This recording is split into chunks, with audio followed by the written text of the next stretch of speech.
Hello hi friends, எல்லாருக்கும் வணக்கம். Wednesday morning walking போயிட்டு வந்துட்டு நைட்டு மில்லட்ஸ் ஊற வச்சுருந்தேன். ஸோ அதை கையோடு அரைச்சிடலான்னுட்டு மார்னிங்கே அரைச்சி வச்சுட்டோன்னா ஈவினிங் ஃபர்மெண்ட் ஆகிடும். ஸோ அப்போ நம்ம தோசை ஊற்றிக்கலான்னுட்டு மார்னிங் சீக்கிரமாகவே அரைச்சி வச்சுட்டேன்.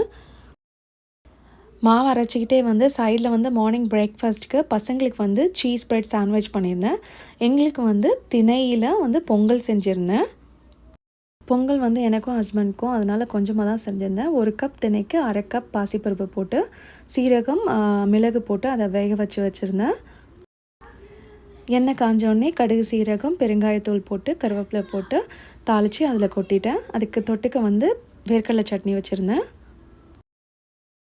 ரொம்ப நாளாக பொங்கல் செய்யணும்னு வெயிட் பண்ணி நேற்று தான் டைம் இருந்தது பொங்கல் செய்கிறதுக்கு.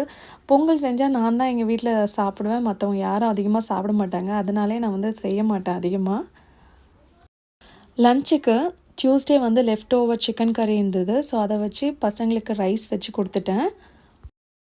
அப்புறம் என்கிட்ட நிறைய வத்தல் இருக்குது, அப்பளம் இருக்குது. ஸோ ரொம்ப நாளாக ஆச்சு இதெல்லாம் வறுத்தேன். நான் வறுத்தேன்னா ஒரே அடியாக கொஞ்சம் பல்காக வறுத்து வச்சுருவேன். பசங்களும் வீட்டில் லீவில் இருக்கிறதால அப்பப்போ எடுத்து ஸ்நாக் மாதிரி எடுத்து சாப்பிடுவாங்க. என்னோடய பெரிய பையனுக்கு இந்த அரிசி வத்தல்னால் ரொம்ப பிடிக்கும். அப்பளம் நம்ம மொத்தமாக வறுத்து வச்சிட்டோன்னா ஒரு 1 வீக் மேலே எனக்கு வரும். ஸோ அதுக்கப்புறம் ஈவினிங் ஒரு 5க்கு மேலே தான் டின்னருக்கு ஸ்டார்ட் பண்ணேன். இன்றைக்கி டின்னர் என்ன செஞ்சுருந்தேன்னா பொரி குழம்பு செஞ்சுருந்தேன். அவரைக்காய், உருளைக்கிழங்கு, முருங்கைக்காய் போட்டு. முருங்கைக்காய் லாஸ்ட் வீக் இந்தியன் ஸ்டோரில் ரொம்ப ஃப்ரெஷ்ஷாக கிடச்சிது. ஸோ அதனால தான் வாங்கிட்டு வந்திருந்தேன். மோஸ்ட்லி ஃப்ரோசன் தான் வாங்குவோம், ஃப்ரெஷ்ஷாக அடிக்கடி கிடைக்காது.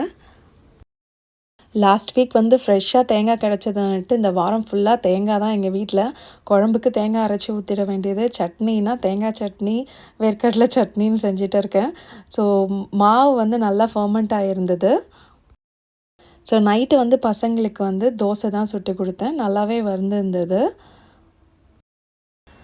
ஹஸ்பண்ட்க்கு நைட்டு பொரி குழம்பும் ரைஸும் வச்சுருந்தேன். தொட்டுக்கிறதுக்கு அப்பளம் வச்சுருந்தோம். அதுக்கப்புறம் ஆம்லேட் போட்டிருந்தேன். டென்டு ஃபிஷ்ஷும் ப்ரோக்கோலியும் போட்டு ஒரு பொரியல் பண்ணியிருந்தேன். என்னோடய பெரிய பையனுக்கு ப்ரோக்கோலியில் ஏதாவது நான்வெஜ் போட்டிருந்தால் நல்லா வெஜிடபிள்ஸ் சாப்பிடுவான். ஸோ அதுக்காகவே தான் அவனுக்காகவே அந்த ஃபிஷ் டியூனா போட்டு செஞ்சுருந்தேன். சூப்பராக இருந்தது. சின்ன பையன் தோசைனாலே முட்டை தோசை தான். ஸோ அவனுக்காக ஒரு முட்டை தோசை போட்டாச்சு. ஸோ எங்கள் வெனஸ்டே சூப்பராக போச்சு. இந்த வீடியோ உங்களுக்கு பிடிச்சிருந்தா ஒரு லைக் போடுங்க. Thank you so much. நெக்ஸ்ட் வீடியோவில் பார்க்கலாம். பாய்.